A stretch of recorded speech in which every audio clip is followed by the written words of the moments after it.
Hello, thanks for watching. Let's get started. This first story is drug treatment clinic owner indicted for drug trafficking. This person had an idea. He thought to himself, people like drugs, and I know how to treat those people, and I know how to sell it to them. So he was like, I'm going to help people and hurt them at the same time. I'm going to stop them from using it and then get other people to use it. He was like, I'm going to ask them where they got it from to help them stop. And then I'm going to go to where they usually got it from and sell. He had an idea. It just didn't work out for him. I mean, you got to wonder, how much money was he making from his actual clinic that he felt that he still needed to traffic drugs? Sometimes you just got to say no to drugs. For our next story, a man in Taiwan, he was fined because he didn't stay quarantined. Turned out he got kidnapped. I know he had been mad. He's like, dang, I just got away from my kidnappers. Comes home, opens his mail, a fine. It's like, it wasn't up to me that I left. Imagine coming home after some crazy thing happened, like getting kidnapped, and it's like, you got fined for being kidnapped. It's a good thing they waived it. It had to been kind of hard to prove that you got kidnapped, I guess, unless it was a police report. But that whole process must have been like, I'm getting fined. I wonder how much the fine was. For the next story, the rights to the Wall Street Bets / GameStop movie have already been sold. A couple of things. Who owned the rights to sell the rights? Could it have been anybody? Did somebody just say, I own these rights, I'm selling them? Like, if it was the original Redditor, would it really been his rights to sell? Because it's not like it was just him who did it. It was a bunch of people. He just happened to be the person that found that there could be a chance for this to happen. Are movie makers just buying rights without knowing who actually has the rights? I think they are. I think we should just come up with a story and try to sell some rights, because I think they'll buy them.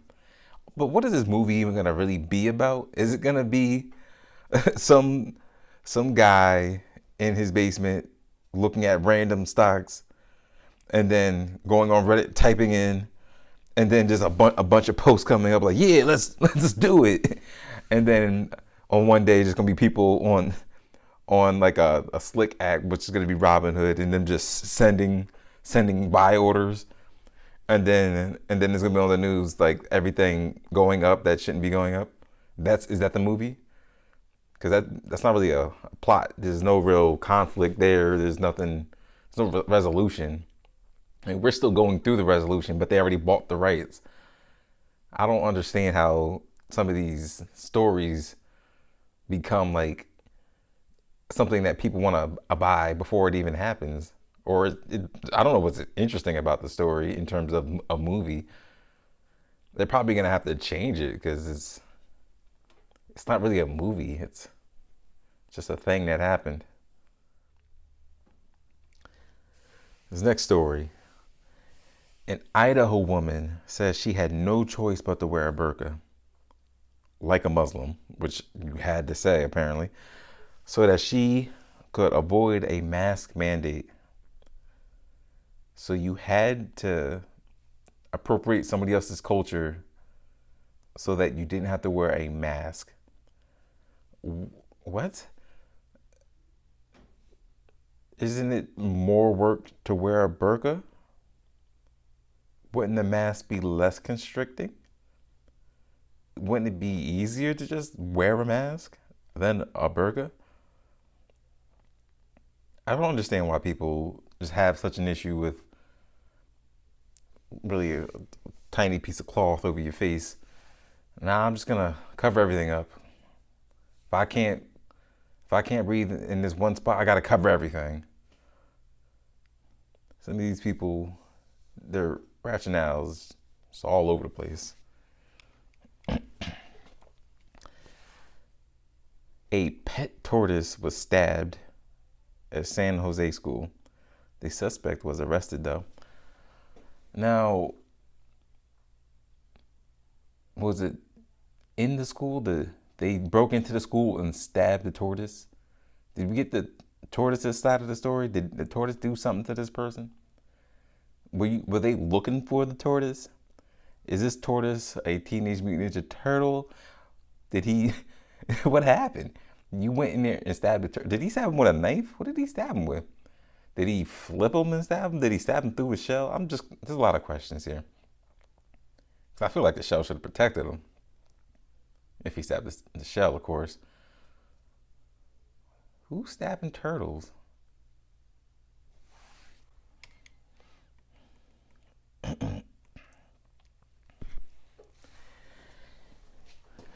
A former QAnon supporter said to Anderson Cooper, I said Cooper, we're there, "I apologize for thinking you ate babies."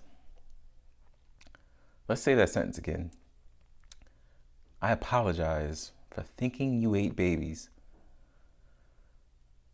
What? You went on the internet, you saw that, and you was like, they eat babies.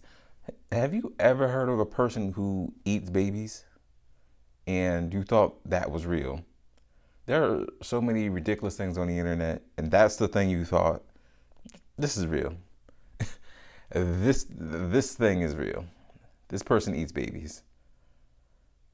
How could you think they eat babies? If there was a person that's eating babies and this was a well-known person, don't you think there'd be some type of repercussions? That people would be like, hey, this person's eating babies? Why do you think you knew about it and some weird forum of people knew about it, but nobody cared? That was really what you thought. This goes back to the, I guess really the stabbing turtles thing too.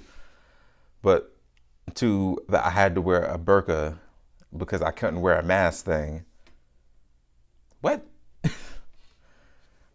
I thought you ate babies. I'm sorry. Everything else was true. It had to been because I thought you was eating babies.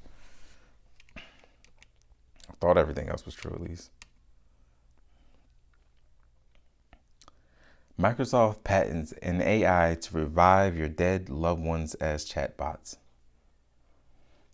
See, this sounds like something you see in a movie or Black Mirror,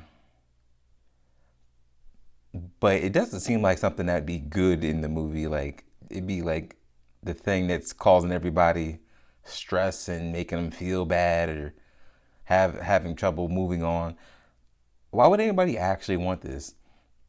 Like, if somebody you care about just dies, let me get on Microsoft Teams and chat them real quick. Let me see what my great grandfather has to say to me today. See if he has any advice about careers. See if he knows anything about what's happening, even though he died 50 years ago. I mean, this is a silly idea. I feel like they should do something like celebrities or something instead of dead relatives. I mean, I guess loved ones really doesn't have to be relatives. Why would I want to talk to a robot pretending to be somebody dead? That's a weird thing. And just think about programming this thing. How many hours would you have to like search through of their voice recordings and their text messages and their emails to get their pattern of how they talked and what they're like? Just the idea of it is, it doesn't work. Just, I get that you have the patent, but don't ever use it. Don't ever use it. Keep working on Teams. Don't ever talk to your dead person. I don't know what to call the thing. Teams and zombies. I'm gonna call it zombies. Don't ever work on Microsoft Zombies. Leave zombies alone. That's weird. All right, that was some of the news. There's always more. Every day, in fact. It's weird how every day there's something weird happening. I like Microsoft Zombies as the name, actually. I kind of want them to make it so they can call it Microsoft Zombies, or at least I'll call it Microsoft Zombies. But thanks for watching. Leave a like, subscribe, leave a comment. Tell me who you would talk to with Microsoft Zombies. I think I'm gonna keep talking about Microsoft Zombies because it's a good bad idea. I should just do like every video about Microsoft Zombies. I know they got it patented, but now it's mine. All right. I'll see you next time.